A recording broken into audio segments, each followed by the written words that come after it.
Unfortunately, no one can be told how good AirPods 3 sound. You have to hear it for yourself. What's up, people? Lance Mosa here, the guy with the One Tech Mind, who's clearly super hyped about Matrix 4. How about you? But anyway, you're likely here because just like Morpheus offered Neo a choice, you're trying to choose between the new AirPods 3rd generation and the AirPods Pro, which have been out for a while. Or maybe you're even considering the 2nd gen AirPods, which I have here as well. So in this video, I'm going to do a quick comparison between the 3 smaller AirPods here, because let's face it, the Max is in a ridiculously priced, but ridiculously good sounding league of its own. So you can see which might work best for you. First of all, price. The 2nd gen AirPods are $129.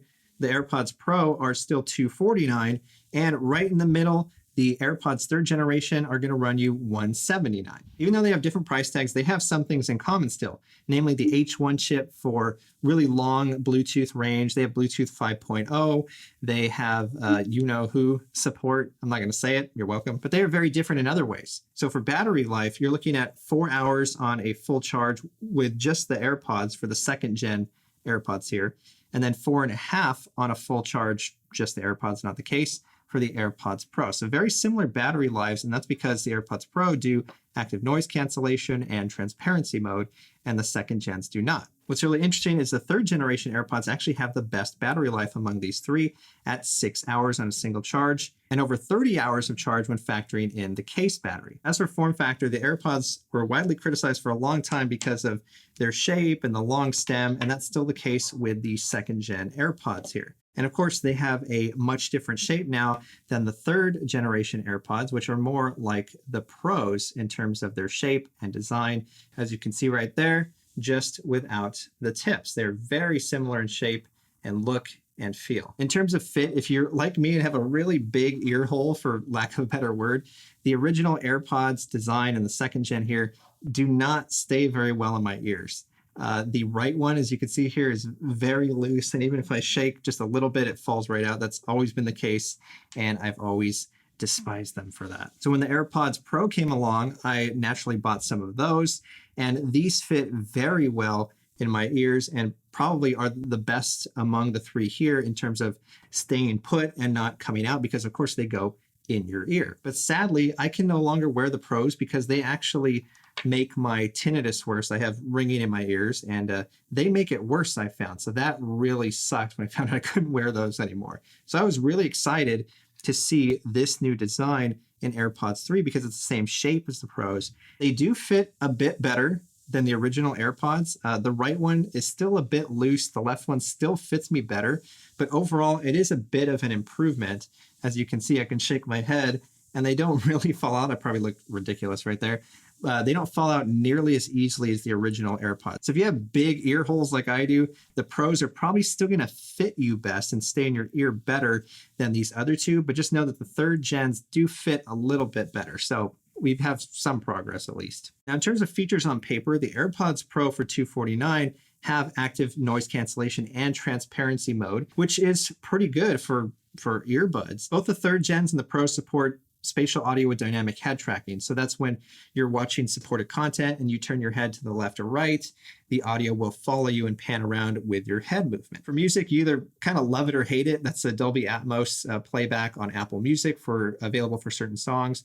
And then that's also available for video as well, depending on the app and the content you're watching. Both of these are also sweat and water resistant. So it's nice to see that rating come to the regular AirPods, so to speak. So, I can put these on and jog on the treadmill. They fit better than the 2nd gen AirPods and don't fall out. Plus, the sweat resistance is nice for working out. Both new models of these also now support Apple's wireless magnetic charging mechanic called MagSafe. So if you have a MagSafe charger, you could just slap it on there, even if it looks kind of funky. Or you can even grab Apple's MagSafe battery pack and stick it on there. It will actually charge the AirPods and hold them well.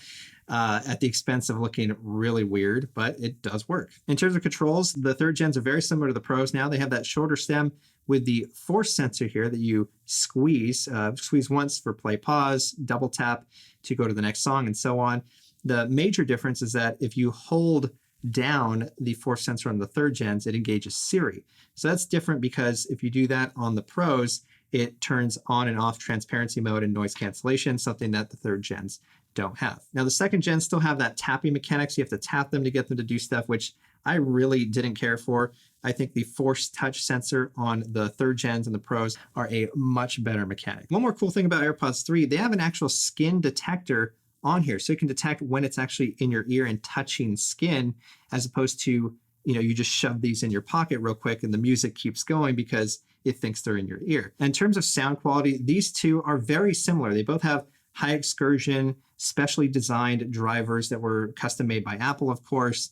They both have adaptive EQ that uses algorithms to make whatever you're sounding to sound as fantastic as it possibly can on speakers this small. Second gen AirPods don't have any of that. So it's more just the pure sound that you're hearing coming from the phone, which for what they are, they don't sound that bad, honestly. I mean, the third gens and the Pros definitely sound better, but the second gens in terms of audio quality, they're still no slouch if you just need some wireless AirPods. There's not a ton of difference in terms of actual sound quality between the third gens and the Pros, which is nice, except for one thing.